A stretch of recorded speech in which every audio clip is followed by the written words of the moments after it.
Hi friends, ಇವತ್ತು ಒಂದು ವಿಷಯದ ಬಗ್ಗೆ ಚರ್ಚೆ ಮಾಡಲು ಬಂದಿದ್ದೀನಿ ತಮ್ಮಲ್ಲಿ. ರಕ್ತ ಸಂಬಂಧದಿಂದ ಸಹೋದರ ಸಹೋದರಿಯರು ದಾಯಾದಿಗಳಾಗುವುದು ಯಾವಾಗ? ಅದರ ಬಗ್ಗೆ ಒಂದೆರಡು ಮಾತು ನಾನು ಆಡ್ತೇನೆ. ಮನಸ್ಸಿಗೆ ಆಸೆ ಎಂಬ ಲಾಲೂಚ ಇದ್ದರೆ ತನ್ನಿಂದ ತಾನೇ ಸಂಬಂಧಗಳನ್ನು ಕಳಚಿಕೊಳ್ಳಲು ಪ್ರಯತ್ನಿಸುತ್ತಾನೆ. ಅದು ಮಾನವನ ನಿಯಮ. ನೀವೆಲ್ಲರೂ ಸಣ್ಣವರಿದ್ದಾಗ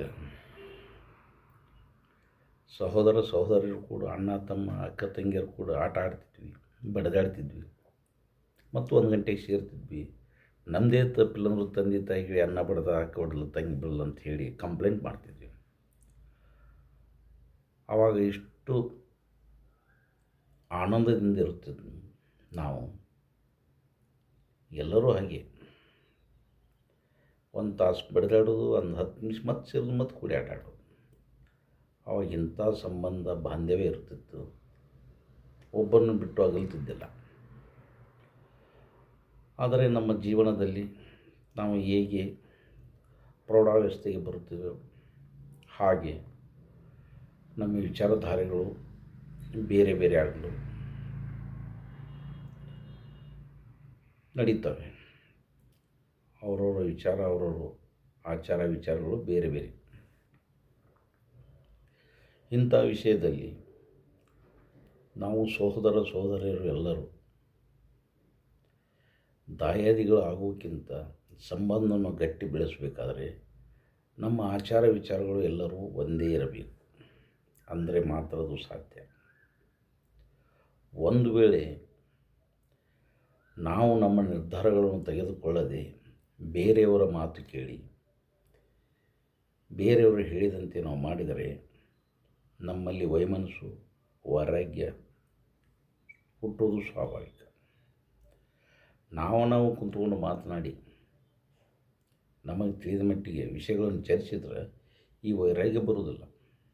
ಆದರೆ ಇದರಲ್ಲಿ ಒಬ್ಬ ಯಾವುದೇ ವ್ಯಕ್ತಿಯಾಗಲಿ ತನ್ನ ಹೆಂಡತಿ ಮಕ್ಕಳ ಮಾತಿಗೆ ತಲೆಬಾಗಿದರೆ ಅಲ್ಲಿ ರಕ್ತ ಸಂಬಂಧ ಹದಗೆಡುವುದು ಖಂಡಿತ ನಿಶ್ಚಿತ. ಅದಕ್ಕೆ ತಾನು ಯಾವುದೇ ನಿರ್ಧಾರ ತಗೋಬೇಕಾದ್ರೆ ಮನೆ ಯಜಮಾನ ಸ್ವಂತ ಕಾಲಿನಲ್ಲಿ ನಿರ್ಧಾರ ತಗೋಬೇಕು. ಯಾವುದೇ ತನಗೆ ಕೆಟ್ಟದ್ದಾಗ್ತದೆ ಬಯಸಿದರೆ ಕುಂತ್ಕೊಂಡು ಆ ವ್ಯಕ್ತಿ ಕೂಡ ಚರ್ಚಿಸಬೇಕು. ಆವಾಗ ಮಾತ್ರ ಅವನ ನಿರ್ಧಾರ ನಿಜವಾಗುತ್ತದೆ. ಇಲ್ಲಂದರೆ ರಕ್ತ ಸಂಬಂಧಗಳು ಹದಗೆಡುತ್ತವೆ. ಆವಾಗ ನಾನು, ನನ್ನ ಮನೆ, ನನ್ನ ಹೆಂಡ, ನನ್ನ ಮಕ್ಕಳು, ಈ ಸಂಬಂಧ ಸ್ಟಾರ್ಟ್ ಆಗುತ್ತದೆ. ಆವಾಗ ಸಹೋದರರು ಸಹೋದರಿಯರು ಯಾರೂ ಬೇಡಾಗುತ್ತದೆ. ಅದಕ್ಕೆ ಆಸ್ತಿ ಎಂಬ ಬಿಡಂಬೋತ ಇತ್ತಂದ್ರೆ ಮನುಷ್ಯಾಗ ಆಸೆಗಳು ಹುಟ್ಟುತ್ತವೆ. ನನ್ನನ್ನೋದು ಸ್ವಾಭಾವಿಕ ಬರುತ್ತದೆ. ನನ್ನದು ಅನ್ನುವುದನ್ನು ಹೋಗಲಾಡಿಸಿ ನಮ್ಮದು ಅಂತ ಬಂದರೆ ಅಲ್ಲಿ ರಕ್ತ ಸಂಬಂಧಗಳು ಗಟ್ಟಿಯಾಗುತ್ತವೆ. ನನ್ನದು ಅಂತ ಬಂತಂದ್ರೆ ಅವು ರಕ್ತ ಸಂಬಂಧಗಳು ಛಿದ್ರವಾಗುತ್ತವೆ. ಅದಕ್ಕೆ ನಾನು ಹೇಳ್ತೀನಿ, ಮನುಷ್ಯಾಗ ಆಸ್ತಿ ಎಂಬ ಪಿಶಾಚಿಯಿಂದ ಬೆನ್ನತ್ತಿದರೆ ನಮ್ಮ ಎಲ್ಲ ಸಂಬಂಧಗಳನ್ನು ನಾವು ಇಲ್ಲೇ ಮುಗಿಸಿಕೊಳ್ಳಬೇಕಾಗುತ್ತದೆ. ಇಂದಿಲ್ಲ ನಾಳೆ ನಮಗೆ ಯಾರೂ ನೋಡುವ ಸ್ಥಿತಿಯಲ್ಲಿಯೂ ನಾವು ಬರುವುದಿಲ್ಲ. ಅದಕ್ಕೆ ಇರುವಷ್ಟು ದಿನ ನಾನು ನಮ್ಮವರು ಅಂತ ಹೋದ್ರೆ ಅದಕ್ಕೊಂದು ವ್ಯಾಲ್ಯೂ ಇದೆ, ಅದಕ್ಕೊಂದು ಬೆಲೆ ಇದೆ. ನನ್ನದು ಅಂತ ಬಂದರೆ ಅಲ್ಲಿ ಅದೇ ಕೊನೆ, ಅದಕ್ಕೇನು ಪರಿಹಾರ ಇಲ್ಲ. ಅದಕ್ಕೊಂದು ಕತೆ ನೆನಪು ಬರ್ತದೆ. ಇಬ್ಬರು ಕಡು ಬಿಡುವ ಗೆಳೆಯರು, ಹುಟ್ಟಿನಿಂದಲೂ ಗೆಳೆತ. ಇಬ್ಬರು ಅರಣ್ಯಕ್ಕೆ ಹೋಗ್ತಿದ್ರು. ಅಲ್ಲೇ ಮರಗಳನ್ನು ಕಡಿತಿದ್ದರು. ಕಡತಂದು ಬಿದಿರು ತಂದು ಅದರಿಂದ ಮರ ಬುಟ್ಟಿ ಮಾಡಿ ಮಾರ್ತಿದ್ದರು. ದಿನ ಮಾರಿ ಅದರಿಂದ ತಮ್ಮ ಸಂಸಾರ ನಡೆಸ್ತಿದ್ದರು. ಒಂದು ದಿನ ಅಚಾನಕ್ ಪುರಾತನ ಕಾಲದ ರಾಜರ ನಾಣ್ಯದ ಹಂಡೆ ಸಿಕ್ತು, ಬಂಗಾರದ್ದು. ಆ ಬಂಗಾರದ ನಾಣ್ಯ ಹಂಡೆ ಸಿಕ್ಕ ಮ್ಯಾಗ ಅದನ್ನು ನೋಡಿದರು ಇಬ್ಬರು ಭಾಳ ಖುಷಿಯಿಂದ. ಆವಾಗ ಏನಂದರು, ಇದನ್ನು ನಾವು ಈಗ ತಗೊಂಡು ಹೋದ್ರೆ ಹಗಲಿ ಯಾರಾದರೂ ನೋಡಿದ್ರೆ ನಮಗೇನಾರ ಹಿಡಿಸ್ಯಾರ, ಏನು ಮಾಡಿಡ್ಯಾರ ಅಂತ ಭಯಪಟ್ಟು ಇದನ್ನು ಇಲ್ಲೇ ಇರೋಣ, ಸಾಯಂಕಾಲ ಹೋಗೋಣ ಅಂತ ವಿಚಾರ ಮಾಡಿದರು. ಆವಾಗ ಒಬ್ಬ ಗೆಳೆಯ, ನಾನು ಊಟ ತೆಗೆದುಕೊಂಡು ಬರುತ್ತೇನೆ ಅಂತ ಹಳ್ಳಿಗೆ ಹೋಗಿ ಊಟ ತೊಗೊಂಬಂದ. ಬಂದು ಆ ಗೆಳೆಯನ ನೋಡಿದ, ಆ ಗೆಳೆಯ ಕಾಣಲಿಲ್ಲ. ಆ ಗೆಳೆಯನನ್ನು ಕೂಗಿದ, ಒಮ್ಮೆ ಕೂಗಿದ, 2 ಸಲ ಕೂಗಿದ, ಗೆಳೆಯ ಕಾಣಲಿಲ್ಲ. 3ನೇ ಸಲ ಕೂಗುವೊಳಗೆ ಆ ಗೆಳೆಯ ಹಿಂದಿನಿಂದ ಬಂದು ಅವನ ತಲೆಗೆ ಬಲವಾದ ಪೆಟ್ಟನ್ನು ಬಡಿದ. ಹೊಡೆದ ತಕ್ಷಣ ಗೆಳೆಯ ಅಲ್ಲೇ ಸತ್ತು ಬಿದ್ದ. ಆವಾಗ ಸತ್ತು ಬಿದ್ದ. ಇನ್ನೂ ಟೈಮ್ ಇದೆ ಅಂತ ತಾವೇನು ಮಾಡಿದ, ಆ ತಂದ ಅನ್ನವನ್ನು ತಾನು ಊಟ ಮಾಡಕ್ಕಂತ. ಆ ಗೆಳೆಯ ಸತ್ತಲ್ಲ, ಅವನು ಅನ್ನ ತಂದಿದ್ದ. ಆ ಅನ್ನ ಊಟ ಮಾಡಕ್ಕಂತ. ಊಟ ಮಾಡಿದ ಮ್ಯಾಗ ಸ್ವಲ್ಪ ಸಮಯದಲ್ಲಿ ರಕ್ತಕಾರಿ ಅಸುನೀಗಿದ.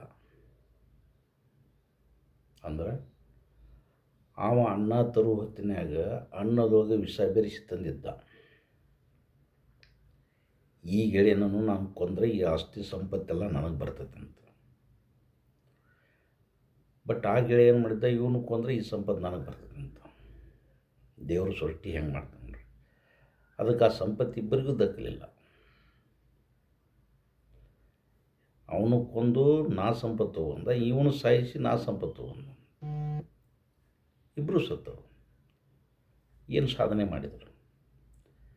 ಅದಕ್ಕೆ ಎಲ್ಲರೂ ಕೂಡಿ, ಎಲ್ಲರೂ ರಕ್ತ ಸಂಬಂಧ, ಸಹೋದರ ಸಹೋದರಿಯರು ಅಂತ ದೊಡ್ಡ ಮನಸ್ಸು, ವಿಶಾಲ ಮನಸ್ಸಿಂದ ಮನಸ್ಸನ್ನು ಹರಿಬಿಟ್ಟರೆ ಆವಾಗ ನಾವು ಎಲ್ಲರಿಗೂ ದೊಡ್ಡವ್ರು ಕಾಣ್ತೀವಿ. ಅದೇ ನಮ್ಮ ಮನಸ್ಸನ್ನು ಗಟ್ಟಿ ಮುಟ್ಟಿಯಾಗಿ ಹಿಡ್ಕೊಂಡು ಮುಟ್ಟಿಯೊಳಗೆ ಇಟ್ಕೊಂಡ್ರೆ ಅದು ನನ್ನದು ಅನ್ನೋದು ಬರ್ತೈತಿ.